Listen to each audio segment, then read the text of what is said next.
$25 billion over 5 years on housing, $30 billion over 5 years on defense and security, $115 billion over 5 years on shipyards, roads, community centers, hospitals, and other infrastructure, and $110 billion over 5 years on a combination of spending and tax breaks to boost productivity and competitiveness. That includes what the government is calling a productivity super deduction that will allow businesses to write off investments in new technology much quicker. That matches something the Trump administration did to spur new business investment in the U.S. Truthfully, it probably was absolutely necessary to do because of the significant tax changes that took place in the U.S. So Canada probably couldn't afford not to make the change. Even as the Carney government ramps up capital spending, it will try to control its operating budget by making government more efficient and reducing the civil service headcount by about 16,000 people, or about $4.5 billion this year, or 2.5% of GDP. That is double the size of last year's deficit. It will then drop to $57 billion in 5 years, or 1.5% of GDP. I think it is affordable. Deficits in this range relative to the size of the economy or debt to GDP ratios would tell us that it is affordable. Look, I don't see any reason for bond rating agencies to look at this and say we're not a AAA. What does that do to help Canadians right now? Canadians who are having a hard time paying rent, having a hard time buying groceries. What does this do right now? Certainly. Well, 75% of what you've seen in the deficit is really, on one end, to have measures on affordability and the other one for our sovereignty. On affordability, measures in the budget, workers. You know, if you're watching and you're in Oshawa or you're in Windsor, you say it's really tough now. It's really tough for the industry. We need to support our workers. There's a number of measures to do that. There's a number of measures also for our youth, because they're facing higher unemployment that we've seen in a long time, to make sure that they get a chance to get that job. You know, when they send that resume, that someone would answer the phone. We are making generational investment in housing, affordable housing. You say affordability for me often starts with a place to live that you can afford. So these are real measures to make sure that Canadians can go by now, but at the same time, having a vision towards the long term, because the world, I mean, the speed, scope, and scale of what we're seeing is quite unprecedented. I mean, people feel it in the field, at home, on the factory floor, all the other G7 nations. And this budget is supercharging growth. I mean, now, even if you look on the tax rate, we'll be more competitive than the United States, because one thing is to have measures to entice the private sector to invest more in Canada. Right. And that's why the infrastructure piece also will help, because municipalities will be able to go ahead with projects. Provinces, the same thing on mining and oil and gas. And that's why I think the role of the federal government is to provide these incentives to make sure that we attract this capital and grow our economy. Today we unpack the bold fiscal blueprint. Prime Minister Mark Carney's 2025 federal budget he tabled yesterday. This is not your average budget. It is not the usual storybook on how the government will spend its money. Instead, this budget zooms out and gives us the 35,000 feet overview. It makes big and bold statements and places even bigger bets. In this video, I will walk you through what I see as good, as not so good, and the perhaps risky gambles that are in this budget. And then I will highlight of what I believe is genuinely brilliant in this package. The productivity super deduction. So let's get started with what's on the table. The government is allocating 25 billion over 5 years to housing. It is committing 30 billion over 5 years to defense and security, and it is investing 115 billion over 5 years in infrastructure. All told, this is an unprecedented scale of spending. But of course, there's a cost.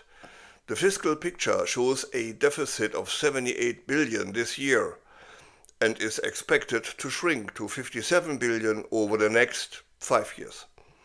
And as offset, the federal public service will shed about 16,000 jobs, and Canada's foreign aid budget will be cut by 2.7 billion over 4 years. Those are not minor adjustments. They signal both ambition and austerity side by side. What is it that this budget does right? First, the scale and intention matter. This is blatantly interventional. The budget is a decision to invest rather than to sit it out. Second, the posture shift. Canada is signaling it wants to reduce its overall reliance on just one partner, never mind unreliable USA. No, Carney wants to diversify trade instead, build resilience, supply chain, invest in manufacturing, processing, and export capacity. And third, much of the spending is aimed at investment rather than consumption. Housing supply instead of demand, infrastructure, productivity measures, and defense capacity built at home. Fourth, the budget introduces fiscal anchors, balancing day-to-day spending by 2028-29, setting a declining deficit to GDP ratio, and that gives credibility. Not perfect, but a signal of discipline. And finally, the agenda is structural, coherent. It isn't just a scattergun of announcements, it is a blueprint. Housing, infrastructure, defense, productivity, diversification. The narrative is there. And where do I see warning flags? The deficit is very large, 78 billion in a non-crisis year. This is a big gamble on investors' confidence, interest rates, and global stability. Then there is also the reduction of 1,600 public service jobs and 2.7 billion cut in foreign aid. Tough, political, and potentially risky in terms of service delivery. The assumed savings are about 60 billion over 5 years. Is expected to come from improved tax compliance, operational efficiency, and program improvements. Those are soft assumptions. Realizing them is hard, a lesson many countries had to learn in the past. Timing and inflation risk? Pouring billions into construction, housing, and defense while the labor market is tight and supply chains still constrained could fuel inflation, erode returns, and raise debt service costs. One spike that global shocks won't hit at the worst possible moment. And gambling on patience of everyday Canadians? After all, his budget asks Canadians to delay gratification, to accept short-term discomfort like job cuts and higher debt for long-term gain. That's a hard sell in modern politics, and the strategic gamble that Canada can pivot structurally to become less dependent on just one partner, to become a hub of manufacturing and processing, to raise productivity, to reconfigure trade and investment flow. If that pivot fails or is delayed, the associated cost will mount. And now let's zero in on what I believe is the most brilliant element in this budget. A budget that is overall already better than expected by many. What I'm talking about here are the tax incentives grouped under the label productivity super deduction. Here's what it does. It allows for immediate write-off of new manufacturing or processing buildings acquired on or after budget day, if used for manufacturing, processing before 2030. Immediate write-offs of clean energy generation and energy conservation equipment, and zero-emission vehicles. Immediate write-off of productivity-enhancing assets like patents, data networks, infrastructure, and computers. Immediate write-off of capital expenditures for scientific research and experimental developments. The expected results? Carney's government estimates that Canada's marginal effective tax rate will drop from about 15.6% to 13.2% on average, as you can see here on the chart. And now, this is where it becomes even more interesting, as we are here directly competing with the US. I'm talking about the manufacturing and processing sector. Here, the rate is expected to drop from about 8.6% to around 4%, compared with the US at about 12.1%, as you can see here on the chart. What does all that mean?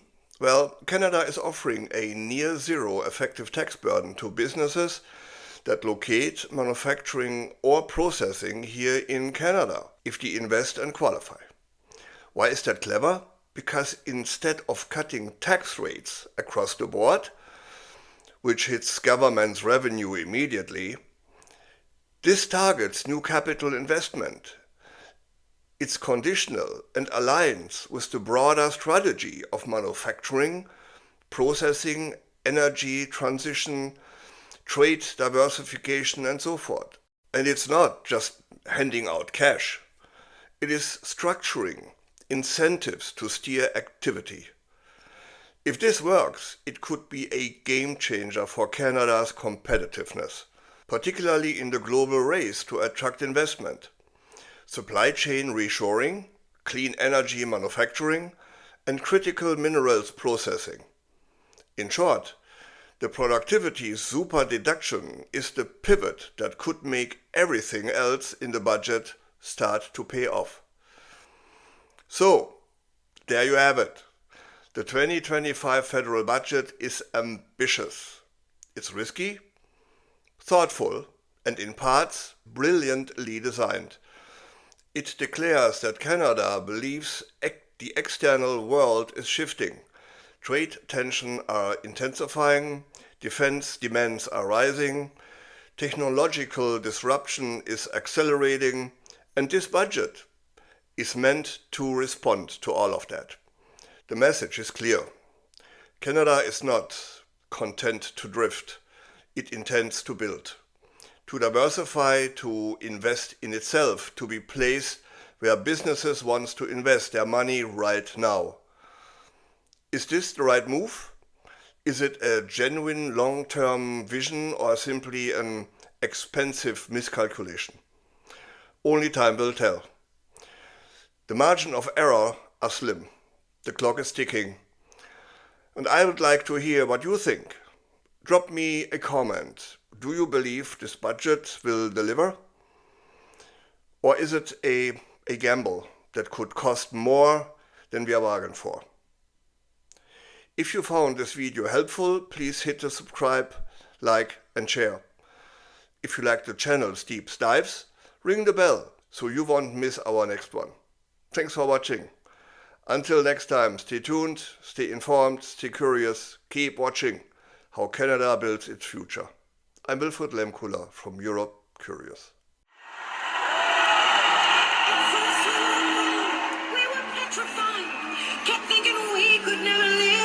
You by our side, and we spent so many nights thinking how you did us wrong.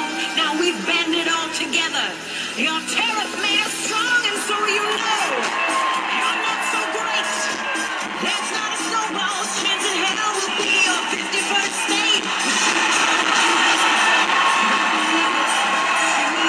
You really need our resources for more than we need you, so now just go.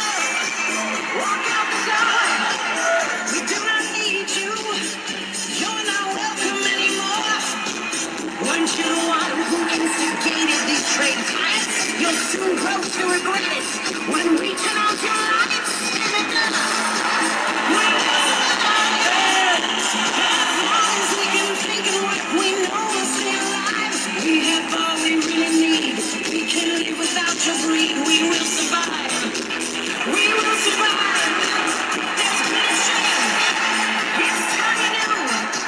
We're not that fledgling little country stealing all of you. We are now a nation proud that is happy to be free.